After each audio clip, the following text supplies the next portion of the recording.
As we were editing our latest video, there was breaking news from the Jules Verne Trophy, December 3rd, 2024. The Trimaran SV Al Azatigue has abandoned its Jules Verne Trophy record attempt following a failure to the starboard foil. The team have now turned around to Concarneau to repair and hold for a new weather window. More news when it comes to hand. Meanwhile, Thomas Cavil and his crew on Sodibo are still full on with their record round the world attempt. Thank you.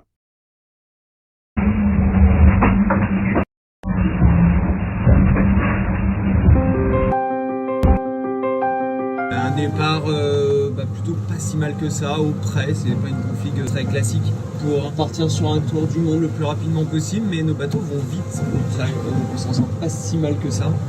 Et tout l'enjeu, et ce qu'on regarde actuellement aussi, c'est comment ça se déroule pour la suite et éventuellement est-ce qu'il y a mieux plus tard. Est-ce que si on s'arrête là maintenant, est-ce qu'on a un meilleur créneau dans les jours qui viennent? Et donc là l'équipe à terre, Jean-Yves Bernot en particulier, regarde ça attentivement. Je suis entièrement d'accord avec Jean-Yves. Ouais, déjà tout à l'heure je t'ai Même et moi mon routage il va jusqu'à. toi il va aller vivre. Mais pour le moment, nous on reste concentrés sur ce qu'on a là. On essaie d'aller le plus vite possible.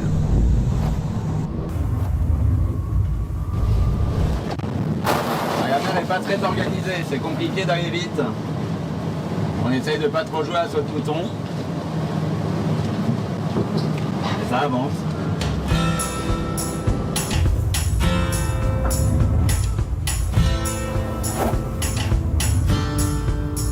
On n'est pas d'accord au sein de l'équipage. Déjà, ça fait 2 jours qu'on est parti et on n'est pas d'accord. Ils veulent changer le rythme de quart. Nous, on est pour les petits quarts. Et les autres, ils sont pour les grands quarts. Et Pascal, il n'était pas. Il y a discussion. Je pense qu'on va pouvoir le retourner. Pascal, donc si ça on lui dit qu'il a le quart d'un 4, il dira avec qui. François, il n'a pas le droit de vote parce qu'il est en retard, donc ça fait 3 contre 2. Donc maintenant, la majorité l'emporte, donc ça devrait être bon. On attend le réveil de Pascal. On descend le long des côtes portugaises, un petit peu large quand même. Et le vent faiblit, donc le gros enjeu là, ça va être de trouver le bon timing pour envoyer les voiles et arriver à se glisser dans un couloir de vent, grosso modo entre les Açores et le Portugal. Voilà. Donc pour le moment, on est concentré là-dessus.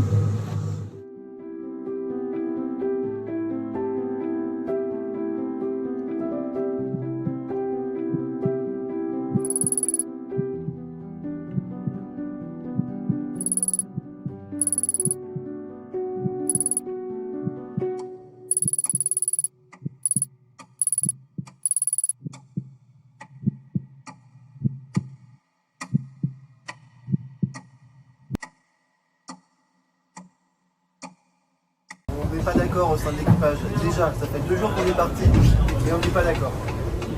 Ils veulent changer le rythme de quart. Nous, on est pour les petits quarts. Et les autres, ils sont pour les grands quarts. Et Pascal, il n'était pas. Il y a discussion. Je pense qu'on va pouvoir le retourner. Pascal, donc si ça on va lui faire dit 3. qu'il a le quart d'un 4, il dira avec qui. François, il n'a pas le droit de vote parce qu'il est en retard, donc ça fait 3 contre 2. Donc normalement, la majorité l'emporte, donc ça devrait être bon. On attend le réveil de Pascal. Le problème, c'est que c'est Et notre autre chef. sujet, C'est notre chef bisque. autre sujet, c'est nos pilules. Grâce à Manda, nous avons des compléments alimentaires à prendre. Et Amélie, elle en a que 1 par jour. Et moi, j'en ai 4 par jour. Et Pascal, il doit être à 12 par jour. Je sais pas si c'est en fonction de l'âge qu'elle a fait là. On va attaquer ça aussi.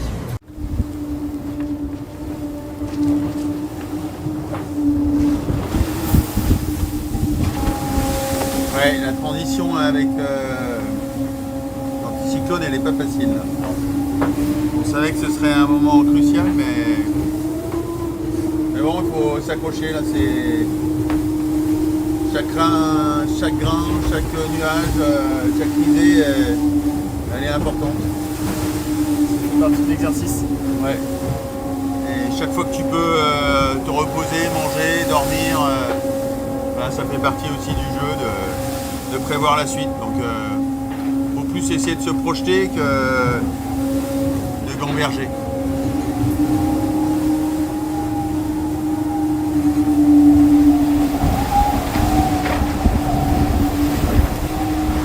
J'ai fait un peu secouer quand même, hein. Les 36 premières heures c'était C'était annoncé, mais ça n'a pas dérogé à la règle. On a bien pris le bateau tient, donc le bateau à 100%, ça c'est cool. L'équipage pareil. Ouais. Et là, maintenant, on attend un peu plus de vent. On a mis les voiles de portant, donc là c'est cool, ça glisse, ça bouge moins.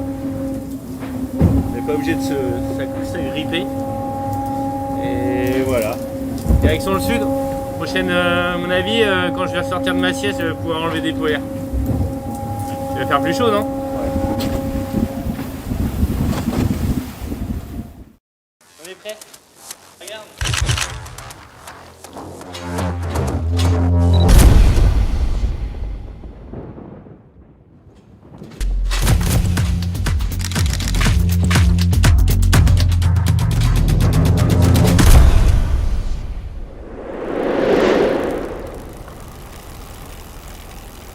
J'ai commencé la voile à l'âge de 7 ans. J'ai fait toute la carrière en dériveur, donc optimiste, équipe en double. Avec l'objectif, c'était les Jeux Olympiques, où j'ai participé en 2012 et j'étais finaliste. Et après ça, je me suis dit qu'il y avait encore plein de choses à faire sur l'eau et j'ai essayé la course au large. Quand je vais naviguer sur les bateaux, en général, je regarde avant l'équipe parce que c'est quand même une aventure humaine. Si on veut bien faire ce qu'on nous demande, il faut se sentir bien. Et au vu des personnes qu'il y avait sur le bateau, je me suis dit bah, ouais, c'est une équipe où je peux postuler, ça va être vraiment chouette. Je suis bien en confiance avec ce bateau, je le trouve vraiment fiable. Donc ça c'est grâce à une équipe technique qui vraiment travaille super bien. Tous les jours on trouve des nouvelles solutions pour aller de plus en plus vite. Le trophée Jules Verne, la grosse différence, c'est qu'on est en mode record, donc on se bat vraiment contre le temps et pas contre des adversaires. Chaque fois on dit allez, il faut remettre du charbon, mais là, est-ce qu'on en met? Est-ce qu'on en met trop? Est-ce qu'on en met pas assez? Si on le pousse à 300%, ben, on risque de ne pas faire le tour. Si on le pousse qu'à 80%, eh bien, on risque de ne pas réussir à remporter le record.